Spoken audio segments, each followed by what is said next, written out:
Yo, what's up, y'all? This is Dr. Laz, 613 Big Ones. You know what I'm saying? Coming at you from MIA. That's Miami. I want to give a shout out to my brothers and sisters who are representing the one and only incredible Maccabee.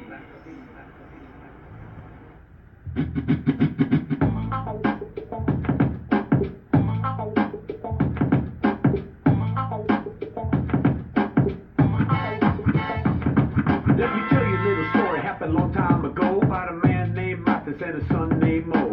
And Curly and Larry know you got it all wrong. We're talking Maccabees and they bring it on strong. Wanna be a Maccabee. Wanna be a Maccabee. Wanna be a Maccabee. Wanna be a Maccabee. Hey, wanna be a Maccabee. Wanna be a Maccabee. Wanna be a Maccabee. Wanna be a Maccabee.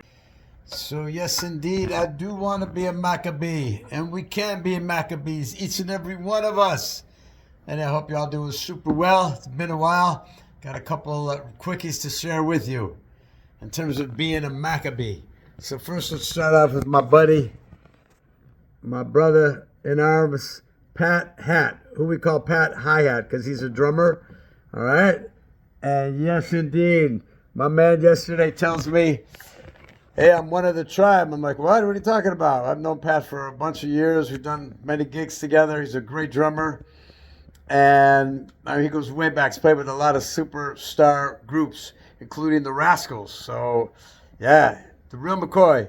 So he tells me last night, yeah, my mom is Jewish, and I know that you guys go, the religion goes by, you're Jewish if the mother's Jewish, or you convert.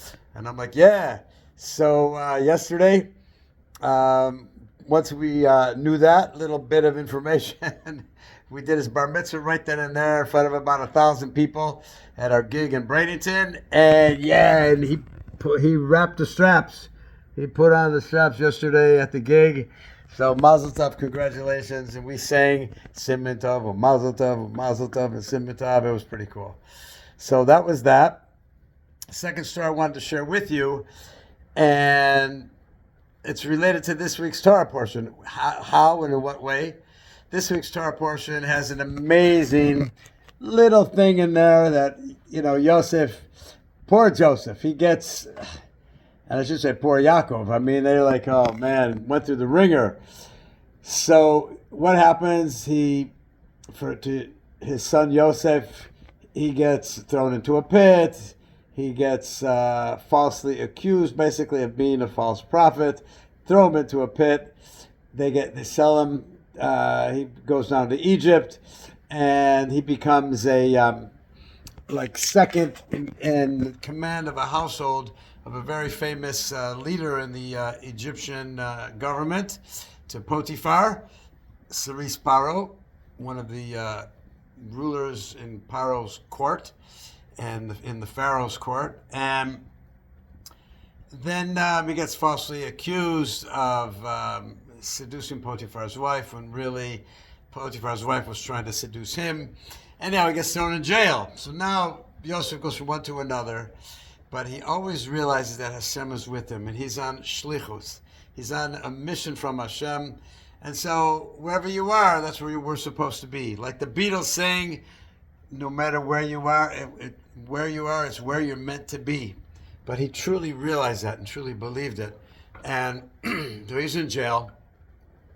And the Sarah Mashkim and the Sarah Ophim, that's the baker and the butler, are in jail. And Yosef, wherever he went, he was very, very successful. And he asked them, Madua Panechim Ra'im Hayom, why are you guys, you look so down today, you look so depressed. And they tell him they had dreams, they couldn't interpret them. Yosef says, listen, God is the one who interprets, but tell it to me and I'll see if I can help you out. He interprets their dreams, he correctly interprets them. One event leads to another, and this leads to Joseph eventually becoming the second in command in all of Egypt, the greatest empire in the world at that time. He gets pulled out of prison.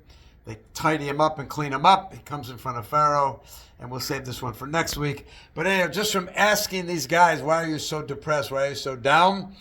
that leads to him interpreting the dream, one event after another, and Joseph then becomes the second in command in all of Egypt, which leads him to saving the whole world because he interprets Pharaoh's dream correctly, and they begin to store food for the famine that is going to be afflicting Egypt and that whole part of the world at that particular time.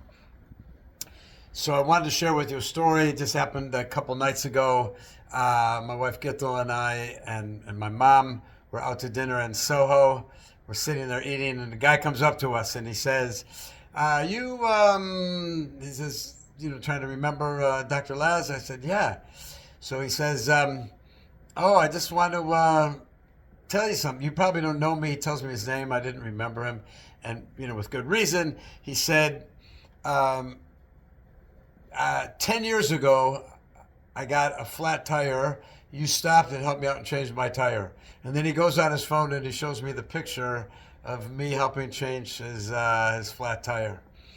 So can you imagine, this is the power of just little acts of kindness, that he remembered me, and I wish I could remember his name because I would love to stay in touch with him.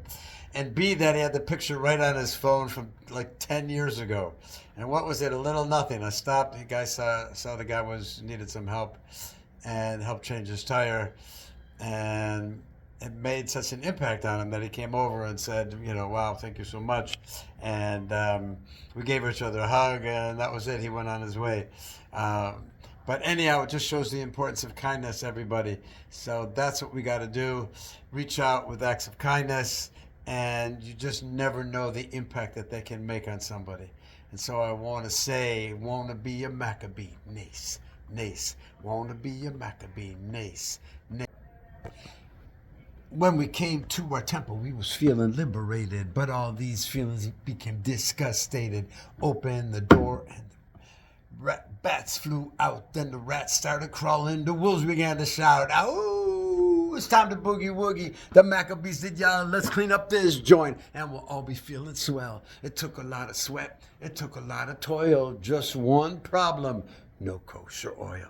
They found a jar of shemen, Kohen guaranteed. It burned for 8 days. Yeah, we're talking Maccabees. Say, wanna be a Maccabee, nace, nace. Wanna be a Maccabee, nace. God the Hayasham. Yeah.